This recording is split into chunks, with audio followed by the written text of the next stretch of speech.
right, and we are back here on the GSMC football podcast. And for the third part of the show, we're going to discuss Daniel Jones and the Giants. They obviously have a game on Sunday night. I really wish they would have flexed out of it, but it doesn't seem like that's going to happen. So the Giants might be in store for another primetime embarrassment. And one of the big topics, well, actually, before we get into that, again, I just want to remind you guys to donate or tip and get your comments recognized. Make sure to go to streamelements.com/gsmcsportsnetwork./tip.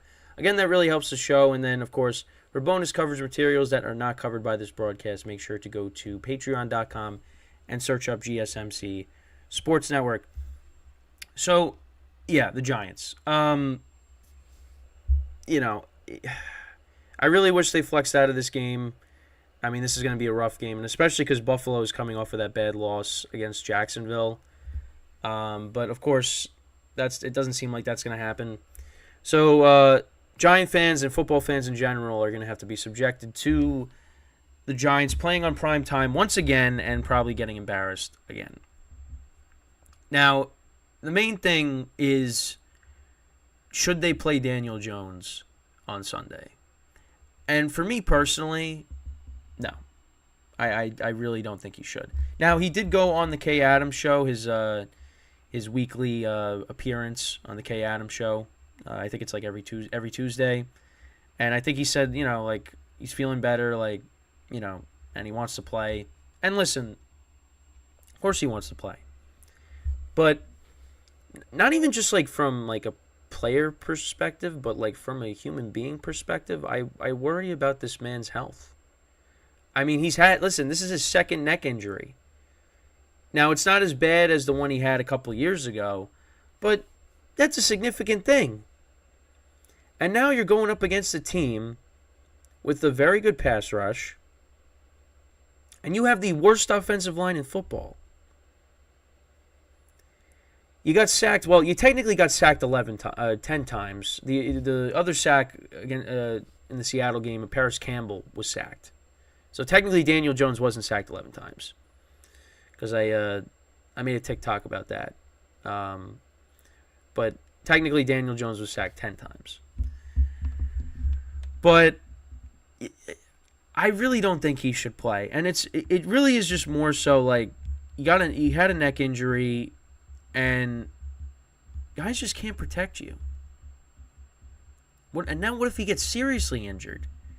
Then the Giants are really screwed because you got Tyrod Taylor. And then you have a Tommy DeVito who, he did some nice things in the preseason. But again, it's the preseason. Now, of course, maybe it's hey, got Brian Dable, Tyrod Taylor, Isaiah Hodgins. That's a revenge game right there for the Giants, for these guys. Previously were with the Bills. But I mean, I just don't think Daniel Jones should play. I really just do not want to see him take a beating from the Bills on Sunday. I just don't want to see it. I don't even want to watch the game, but I know I'm going to. But for the Giants, listen, you invested money in this guy, and it looks like it was the wrong decision. Although, I mean, look at what he's got to deal with too. But then again, I mean, you see, some of the bad turnovers that he's had. I mean, that pick six against Seattle. I mean, I don't even that's just one example you could look at and say, I mean, that's not the offensive line's fault. That's on you. And now you're going up against the Bills. Bad loss after a bad loss Sunday night in Buffalo. I mean it's gonna be a rough game. And this season right now for the Giants is going nowhere. It just isn't. I mean, it just is. It's going nowhere. They're gonna be 1-5, and you still got to deal with the Eagles twice. You got to play the Cowboys one more time. You got to play the Commanders twice. Even though, the Giants do always find a way to beat Washington. I mean, last year they tied with them, but the second game they won. But I don't know. I don't know about this time around. Because this season is spiraling out of control for them. And listen, if you want to give Daniel Jones one more year, I would say let him sit out another week. Let him sit on the sidelines because. But then again, you look at it and you're like, well, then you're going to put Tyrod Taylor out there and he's going to take a beating. I mean, he got the wind knocked out of him in the game against the Dolphins. And he didn't play the whole game. He got put in because Jones got injured. Any human being you put back there is going to get killed. Because that offensive line just cannot protect the quarterback. And I don't know if Andrew Thomas is going to play. I don't know if Saquon Barkley is going to play. I think Barkley should be held out another week. Even though I have him in fantasy and would like to see him out there again, I don't think he should be out there either. Why are you going to put him back? His first game back is going to be against Buffalo? Now, Andrew Thomas, I mean, listen, if he could play, you got to send him out there because, I mean, the offensive line is just a disaster right now. It's a disaster.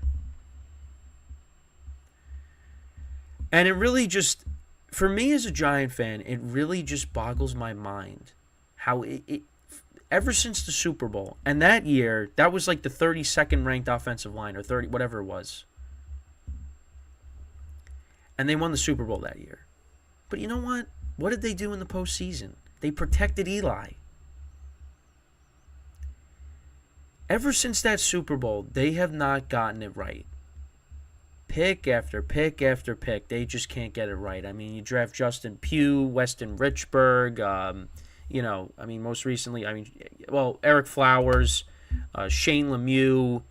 I mean, over and over and over again, they just draft offensive linemen and nobody other than Andrew Thomas pans out.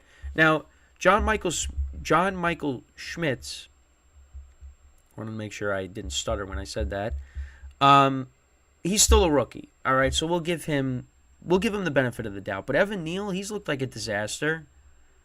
After he had his comments, regarding the fan base. I mean, it's just, and he's not playing well. I mean, it's the same story, different year. And I don't know how it's going to get better. I really don't. Now, I'm not going to say we got to fire Dable and Joe Shane. I just think there still needs to be more roster construction with this team. This team is not good. There's a lack of talent on this team. And it's not going to... Listen, they were way ahead of schedule last year, but now they are behind schedule with how this year's going.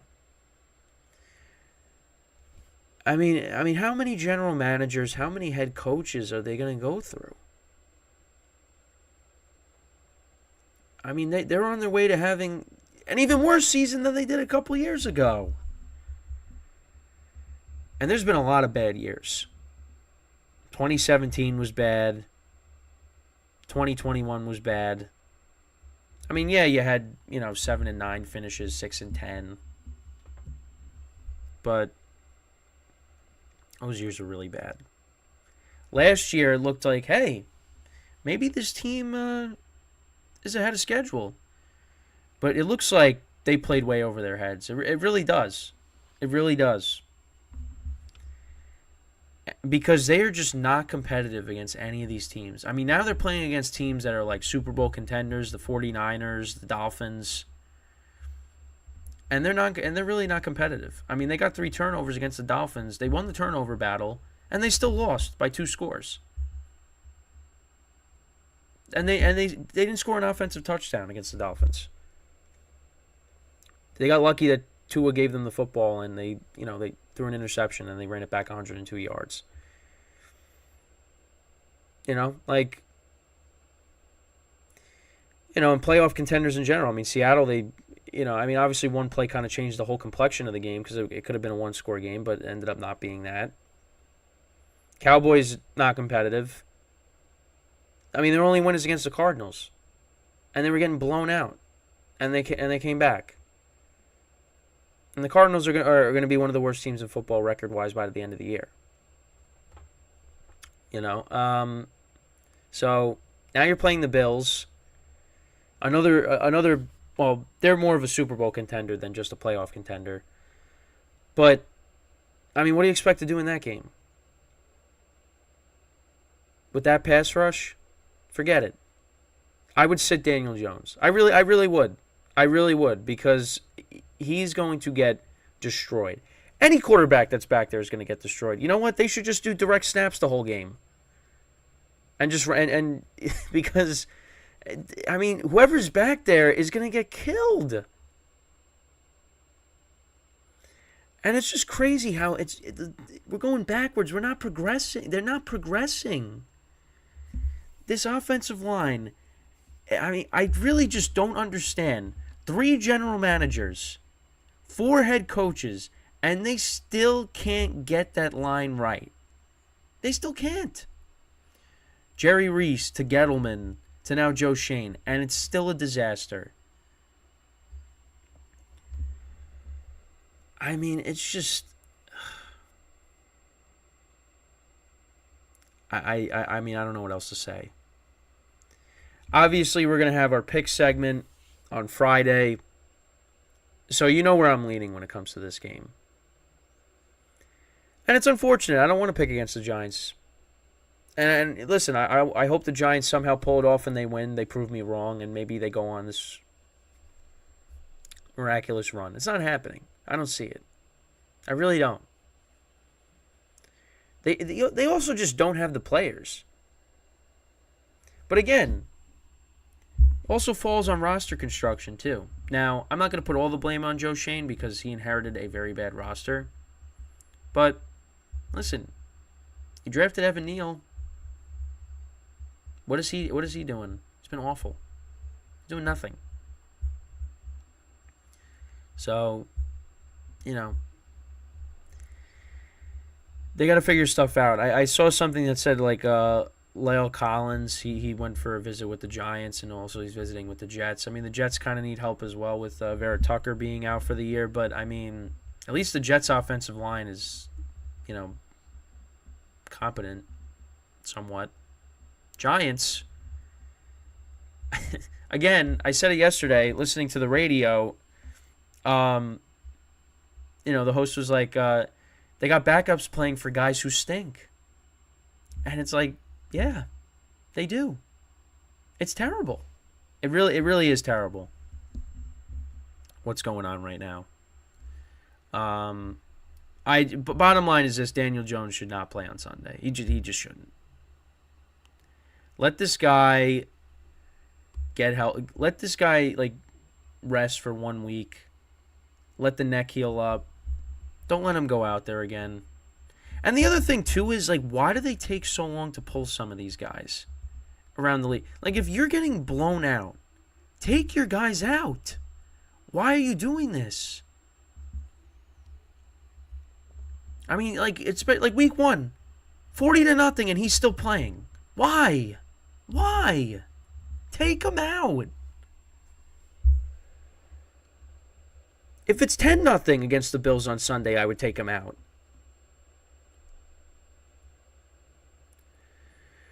I don't know. I really don't know. But yeah, that's so let me know what you guys think about that. Should Daniel Jones play on Sunday? I mean, I think most people would say no. I think he shouldn't, but we'll see. So yeah, that's the third part of the show. So when we come back, we're gonna look at the stat leaders currently, and that'll be it to conclude the show.